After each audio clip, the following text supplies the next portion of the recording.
Assalamualaikum warahmatullahi wabarakatuh.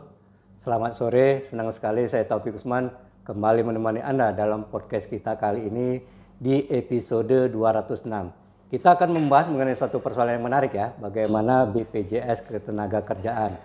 Ini tentu saja sesuatu hal yang ditunggu tidak hanya oleh sektor swasta ya, namun juga para pekerja baik itu formal maupun informal. Kita akan mengetahui bagaimana keberadaan BPJS Ketenagakerjaan, termasuk juga bagaimana BPJS Ketenagakerjaan bisa memberikan perlindungan terhadap mereka yang mengalami resiko ekonomi. Kita akan bahas, ada narasumber yang sangat kredibel, yang sangat berkompeten ya, luar biasa sekali. Bapak Sumarjono Saragi, beliau biasa disapa Bang John. Hoi, mantap. Mantap, mantap. Anggota Dewas gitu ya. Gerot, hebat, pakem lah ya kata orang Palembang gitu ya. Ini hebat ian gitu ya. Tidak salah-salah, Dewas gitu ya. Dewas. Di Jakarta apa di Palembang Bang, kalau Dewas Bang? Banyaknya Bang. Kalau Jakarta Palembang itu karena dekat, pacak bolak-balik gitu. Oh, cuman bandara baik kan? Oh, cuma bandara baik, dekat berarti. Aman ya. Bang John, sehat Bang John? Alhamdulillah, iya. Terima kasih Bang John. Itu kan asik itu Bang, itu. Dewas ini serba pinter, serba konseptor, serba eksekutor. Itu Bang John ya? Katong dusun. Katuju kami. Kota belum tentu. Iya. Uji Bang John, lain cerita kayak gitu kan ya.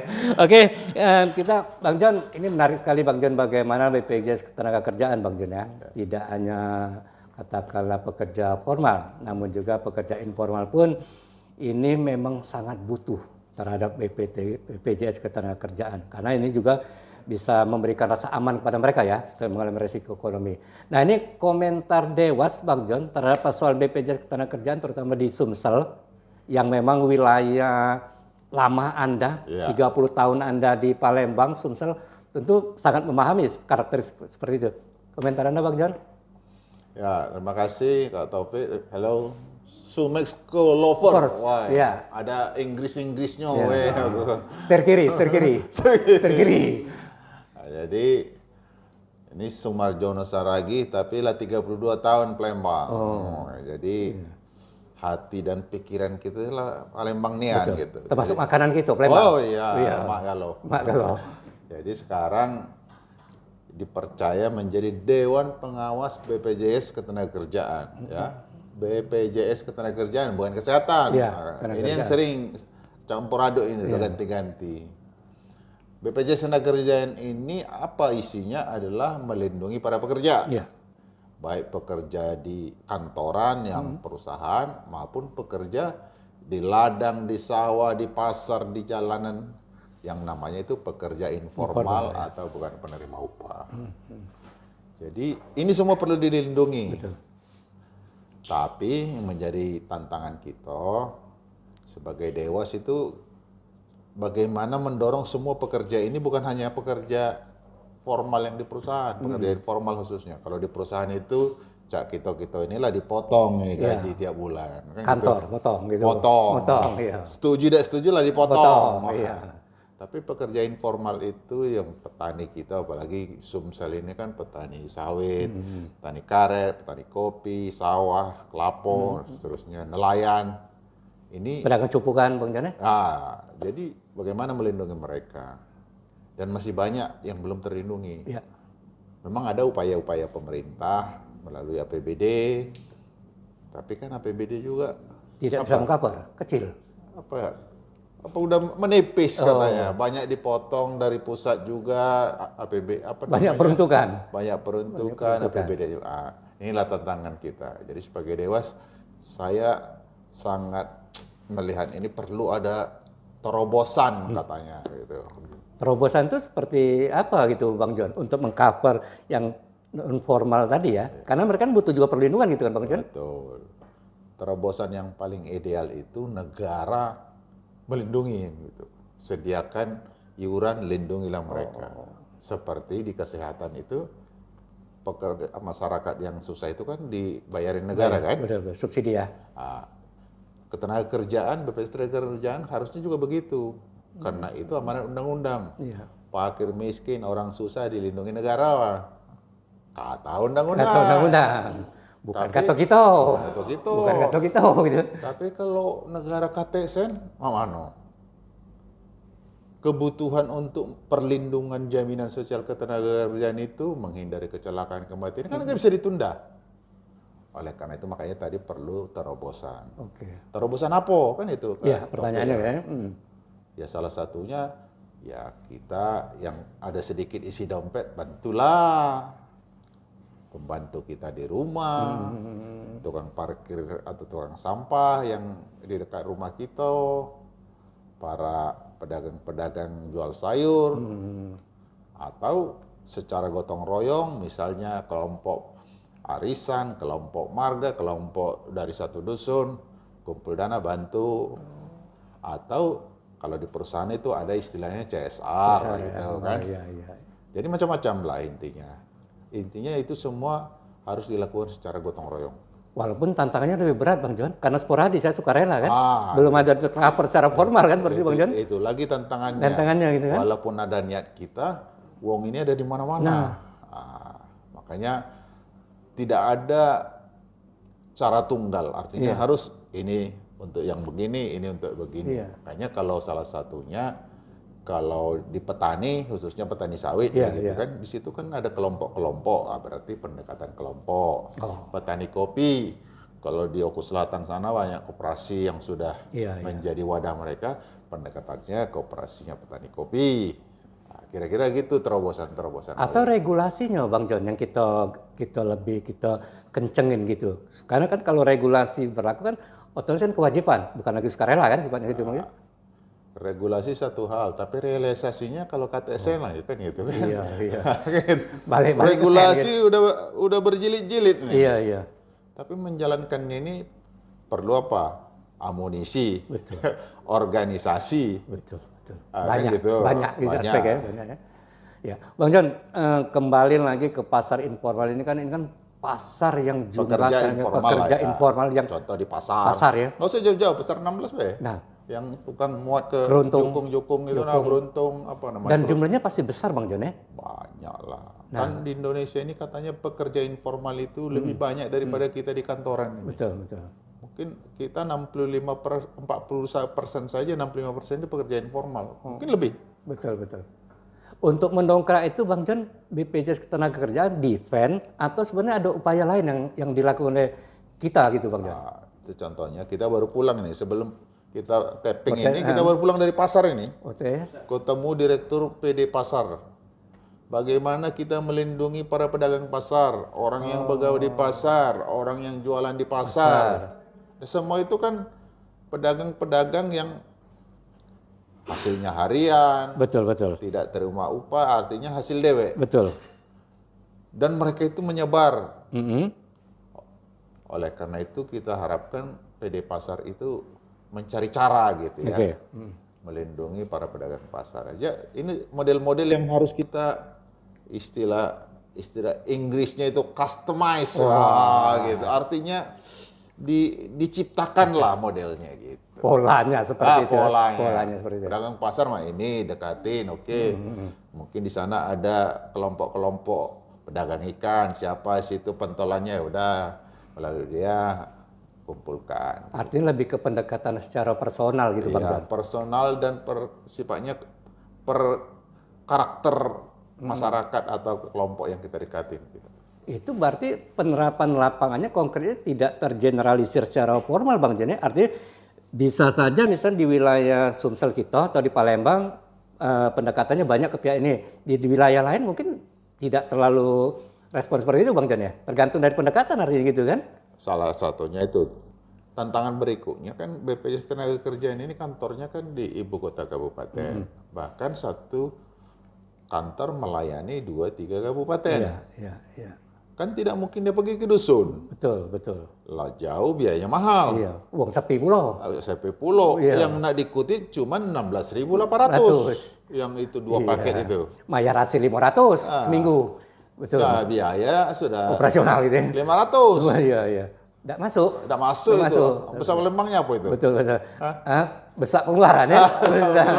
Nggak cocok, nggak akor lah gitu Bang John. Makanya perlu kita misalnya pendekatan kepala dusun, para pengumpul kopi di dusun sana yang ngumpulin kopi dari petani, atau pabrik-pabrik karet yang terima karet dari petani, pabrik sawit yang terima sawit dari petani. Nah, itu kan contoh-contoh bagaimana menjangkau mereka. Makanya BPJS ini saya sebagai orang pemberi kerja istilahnya atau pengusaha yang selama ini ya saya coba mendekatkan BPJS dengan pengusaha ini. Oke, sama-sama kita jangkau yang di lingkungan bisnis kita. Minimal seperti itu gitu Bang John. Minimal seperti itu. Bang John, dari misalnya pendekatan yang dilakukan oleh BPJS terhadap sektor pekerjaan non formal tadi Bang John ya. Itu sebenarnya mereka memahami Bang John bahwa sebenarnya memang perlu keberadaan BPJS Ketenagakerjaan untuk mereka gitu Bang John ya. Kalau dikatakan bukan hanya perlu, sangat perlu. Sangat perlu. Kenapa? Kalau orang begawe sama kita, kecelakaan, bahkan meninggal misalnya. Sebagai orang yang mempekerjakan dia, kita kan nggak mungkin duduk manis, tidak bantu. Iya. Diam-diam baik gitu ya. Nggak mungkin kan? Mungkin.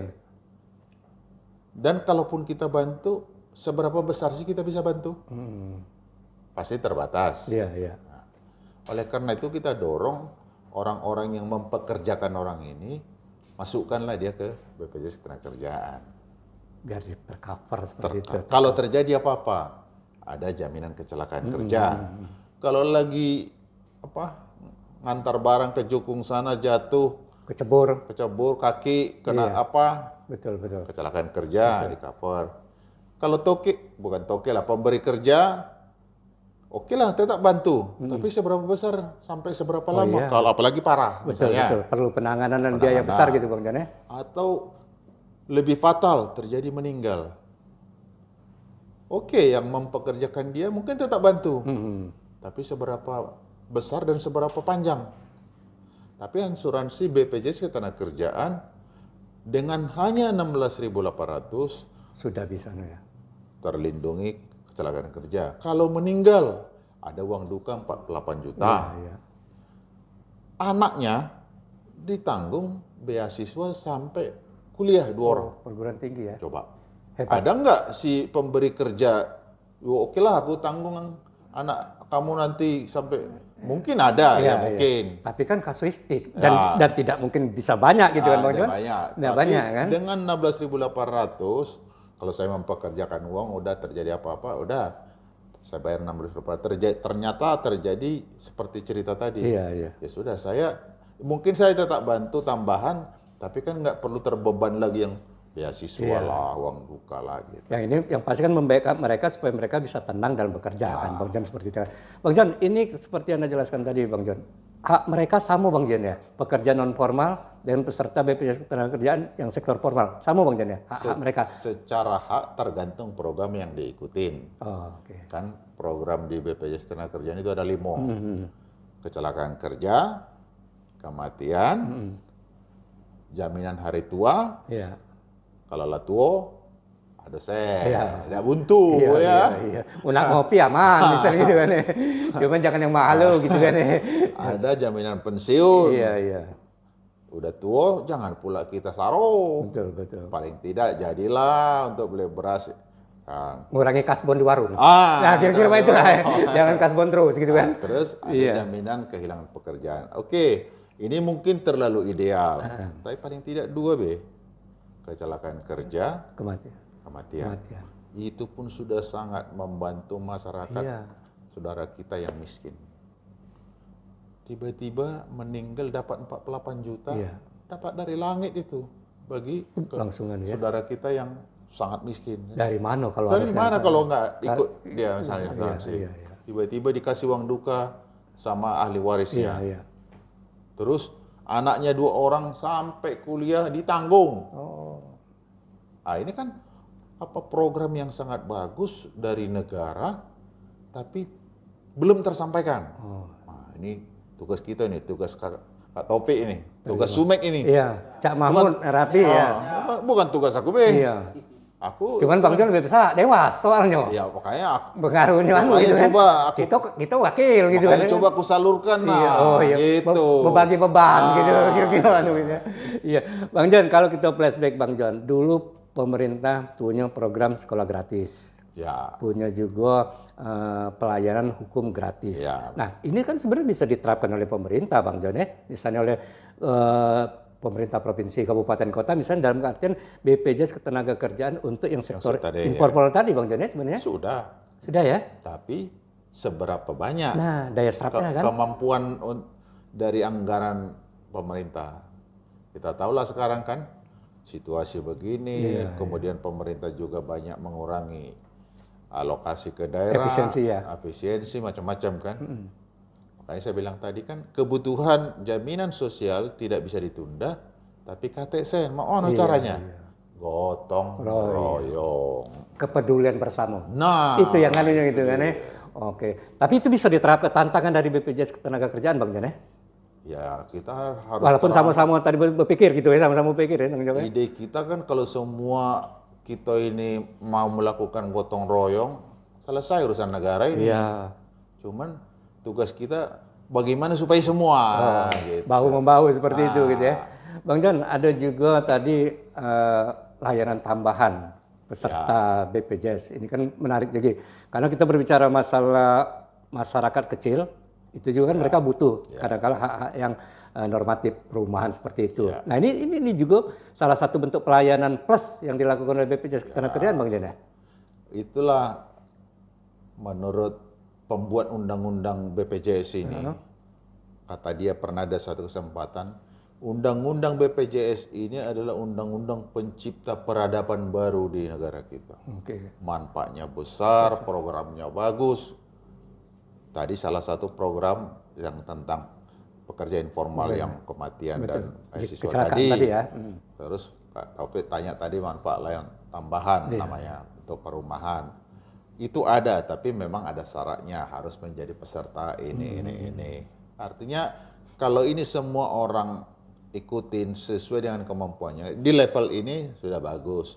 Level ini lebih bagus lagi. Level ini lebih bagus lagi termasuk manfaat layanan tambahan tadi. Bang John kan lama berkecimpung di dalam dunia usaha, bisnis seperti itu ya, bisnis menggurita seperti itu. Tidak menggurita lah. Tidak menggurita ya, bukan. Adalah sebatang-sebatang ada ya. Berarti masih hebat lah Bang John dari Peter Epsondak ya. Wah itu kan. Karena passionnya sama, putih gitu kan. Bang John, kembali ke dukungan. Kalau pemerintah mungkin oke lah, karena berbicara masalah anggaran Bang John ya. Nah kalau pihak swasta, CSR ataupun asosiasi-asosiasi, seberapa dukungan terhadap BPJS Ketenagakerjaan ini dalam konteks informal tadi Bang John? Sebagai ketua asosiasi Apindo, sebagai pengusaha, aku kepingin nih ya, tapi kan kemampuan aku juga terbatas. Kita juga ada kebutuhan lain. Ya, keluarga banyak, ditanya sama yang di rumah. Mulai nyonya menir panas gitu kan. Nyonya menir hitam itu malah duit gitu kan. Kemana banyak keluar ini? Iya. Artinya kebutuhan juga ada lah. Tapi ya kita juga harus ya seberapa kita bisa dan ikhlas kan begitu. Menggugah. Paling tidak saya ngomong ini paling tidak saya harus sudah melakukannya duluan juga. Di beberapa kegiatan sebelumnya saya contohkan di pedagang kota UMKM. 100 orang beberapa waktu yang lalu, kemudian di petani di Sumatera Barat, di Bangka Belitung, saya contohkan gitu. Jadi cara saya atau memang aku ya, cara aku mensosialisasikan dengan cara kita. Dengan cara kita, aku daftarkan dia, aku bantu iurannya beberapa bulan daripada aku ngoceh-ngoceh. Dia pun ngerti tapi tidak masuk kan lebih bagus aku bantu. Cuman 16.800. Nah, 10 uang baru 168.000. Kopi segelas berapa? Iya. Kalau merokok berapa? Dan kita harapkan stimulan kan Bang John? Artinya ada siapapun yang juga begitu kita daftarkan, kasih dia kartu, kita harapkan setelah dia dengar manfaatnya besok-besok dia aku bayar DWP. Jadi menarik. Contoh yang menurut saya paling efektif. Kita bantu, kita daftar, kita jelaskan manfaatnya, lanjutlah bulan berikutnya. Ini perluasan usaha untuk garap sektor informal ini next yang harus dilakukan oleh BPJS Ketenagakerjaan ini konkret seperti apa Bang Jon? Apa banyak sosialisasi atau apalah kira-kira Bang Jon? Sosialisasi Pasti pasti, ya. karena masih banyak orang pertama salah paham. BPJS Ketenagakerjaan sama dengan BPJS Kesehatan, tidak beda. Iya. BPJS Kesehatan itu urus kesehatan. Kalau BPJS Ketenagakerjaan jaminan sosial untuk para pekerja, Iya. baik yang formal di kantoran maupun yang di pasar, di sungai, di jalanan kayak gitu. Keberadaan dan fungsi sangat besar sebenarnya Bang Jon. Sangat besar. Tinggal kesadaran dan partisipasi menurut, tadi ya. menurut studi ataupun laporan, jaminan sosial kita ini salah satu yang terbaik di dunia. Karena lengkap. Kesehatan ada, kecelakaan kerja ada, kematian ada, jaminan hari tua ada. Tidak buntu kalau tua Iya, ada. pensiun ya. Tinggal penerapan. Tinggal siapa yang mau ikut. Tinggal mau ikut ya. Dan oke, Bang Jon, mungkin di penghujung podcast kita Bang Jon, silakan mungkin ada statement Bang Jon yang ingin disampaikan, terutama mungkin ke pihak terkait atau juga pekerja sektor informal tadi Bang Jon. Ya. Sumexco lovers. Ya. Oh, iya. Orang dusun lover itu lah dijelasin apa ya? Iya. Kalau dulu loper itu tukang koran Bang Jon sebenarnya gitu. Nah, coba agak dihebat-hebat loper gitu kan. Gitu. Jadi BPJS Ketenagakerjaan ini program pemerintah yang sangat bagus. Murah, hanya 16.800, tapi manfaatnya segudang kata orang. Betul. Banyak beasiswa anak kita. Kalau si pencari nafkah tiba-tiba meninggal, paling tidak anak-anak ini masih lanjut sekolahnya. Tidak terbengkalai ya. Nah, oleh karena itu tugas kita memang menjelaskan, bahkan memastikan terlindungi dengan beragam cara. Oleh karena itu bagi Anda yang mampu, ya meloklah daftar. Yang tidak mampu, ya sama-sama kita cari caranya. Solusinya ya. Supaya Indonesia sejahtera, Sumsel emas sejahtera bisa terwujud bersama jaminan sosial ketenagakerjaan. Kalau oke, baik. Baik, penonton Smack.co, bagaimana tadi ya penjelasan gamblang dari anggota Dewas BPJS Ketenagakerjaan Bang Sumarjono Saragi. Beliau putra daerah yang memang banyak memikirkan juga Bang ya soal kepesertaan dari pekerja informal tadi ya. Memikirkan dan melakukan. Bagaimanapun keberadaan BPJS Ketenagakerjaan sangat bermanfaat ya, terutama para pekerja sektor informal. Anda yang katakanlah mengalami suatu insiden dalam kerja ini mungkin sangat terbantu seandainya Anda ikut dalam program BPJS Ketenagakerjaan. Betul. Itu kita tunggu ya. Mantap. Bagaimana kesadaran dan juga bagaimana juga katakanlah edukasi yang dilakukan oleh pihak terkait termasuk juga masyarakat banyak. Baik, saya Taufik Usman, kita akan kembali dalam podcast berikutnya. Selamat sore.